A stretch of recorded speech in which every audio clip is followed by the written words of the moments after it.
If I asked you today, how many hours can you study in a day? Most students already have an answer.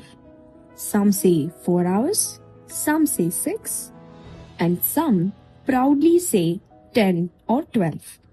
But almost nobody says, I don't know. Because most students believe they have already discovered the limit. But what if your limit isn't actually your limit? Now, imagine two people carrying water into a bucket.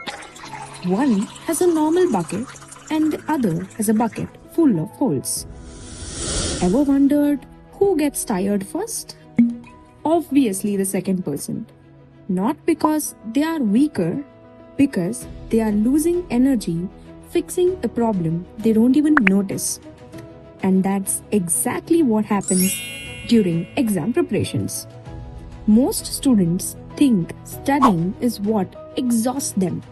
But often it's not studying, it's the confusion. Every day they ask, what should I study? What should I revise?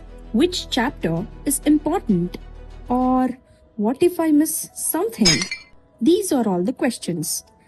Before studying even starts, mental energy is already gone. Then comes forgetting. You learn a chapter, feel productive, move on. A week later, half of it is almost gone. Now you have to relearn it again and again. The real problem isn't the syllabus.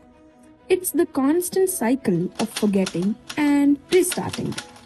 Now, if I tell you, imagine waking up every day already knowing what to study, what to revise, and what questions to solve. That's no confusion format. No decision making, just execution. That's why exact planning matters. Not because it's looking productive, it saves energy. And revision does the same thing.